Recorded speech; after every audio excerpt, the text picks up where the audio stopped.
Materi kali ini dalam belajar hukum adalah mengenai berbagai macam aliran-aliran besar dalam hukum. Apa saja itu? Mari kita lihat. Aliran yang pertama dibahas adalah aliran hukum alam.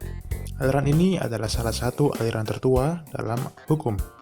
Maka, tidak aneh apabila kemudian tokoh-tokoh penganut hukum alam terdiri dari para filsafat, Yunani, dan Eropa.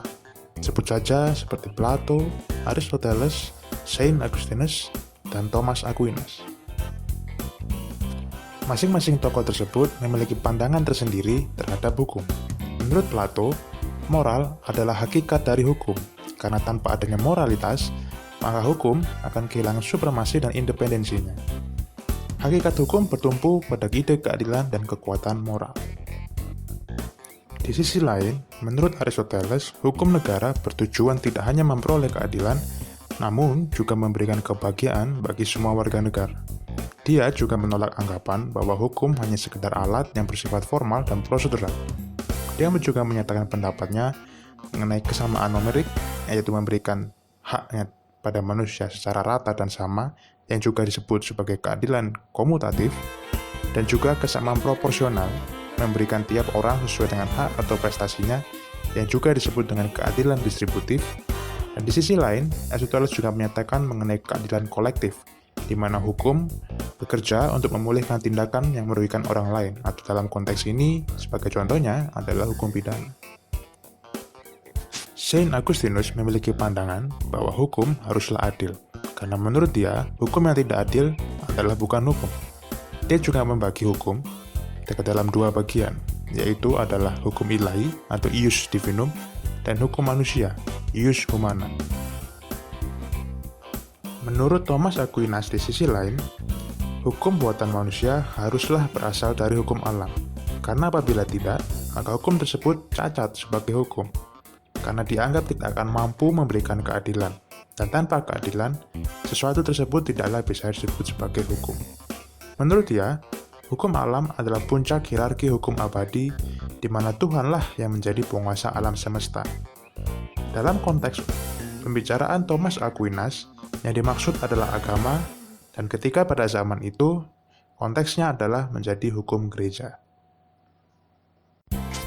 Berdasarkan uraian pendapat para tokoh aliran hukum alam yang telah disebutkan sebelumnya, dapat tarik suatu kesimpulan bahwa aliran hukum alam melihat hukum dan moralitas tidak dapat dipisahkan. Tujuan dari hukum sendiri adalah keadilan, dan tanpa keadilan itu bukanlah hukum. Hukum itu sendiri juga berasal dari hukum alam, baik dari kitab suci, yaitu agama, atau bawaan lahir manusia.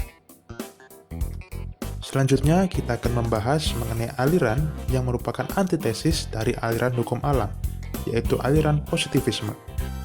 Aliran ini dikemukakan oleh para tokoh yang tidak puas terhadap aliran hukum alam. Sebut saja John Austin, Hans Kelsen, dan Hart. Menurut John Austin, hukum adalah perintah dari mereka yang secara politik berkedudukan lebih tinggi kepada mereka yang secara politik lebih rendah.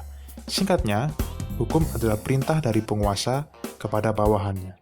Di sisi lain, menurut John Austin, hukum positif haruslah memiliki 4 unsur, yaitu perintah, sanksi, kewajiban, dan kedaulatan.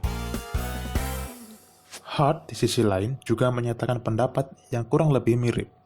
Beliau menyatakan bahwa hukum atau undang-undang tidak lebih dari perintah manusia, sehingga tidak perlu ada hubungan antara hukum dengan moral atau hukum yang ada dengan hukum yang seharusnya.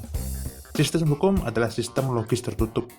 Artinya putusan hukum yang tepat dihasilkan berdasarkan cara yang logis dan sistematis dari peraturan yang ada tanpa harus melihat tuntutan sosial dan norma-norma sosial lainnya. Hans Kelsen dalam pandangannya mengenai hukum mengeluarkan 3 teori yang mungkin sudah tidak asing lagi bagi teman-teman sarjana hukum. Teori yang pertama adalah teori ajaran hukum murni, di mana konsep penerapan hukum haruslah dengan metode normatif yuridis yang mengesampingkan analisir non-yuris, misal sosiologi, politik, sejarah, dan lainnya. Teori yang kedua adalah teori Grunnorm, di mana hukum harus memiliki dasar sebagai motor penggerak seluruh sistem hukum, yang menjadi dasar mengapa hukum dipatuhi dan mengapa hukum harus dilaksanakan. Konteks dalam Indonesia adalah Undang-Undang Dasar Negara Republik Indonesia tahun 1945. Teori yang ketiga adalah teori Stephen Park. Teori ini menyatakan bahwa hukum adalah suatu sistem yang terdiri dari susunan norma berbentuk piramida yang bersifat hierarkis, dari yang terendah hingga yang tertinggi. Dalam konteks Indonesia, sebut saja undang-undang, hingga yang terendah, yaitu misalnya peraturan menteri, peraturan presiden, dan seterusnya. Sehingga, berdasarkan pendapat dari tiga tokoh tersebut, pada pokoknya, positivisme memandang bahwa hukum tidak lebih dari perintah manusia atau undang-undang, sekalipun substansi hukum tersebut tidak mampu memberikan keadilan. Sistem hukum sendiri adalah sistem logika tertutup, yang harus bersih dari anasir sosial lainnya dan murni hanya hukum.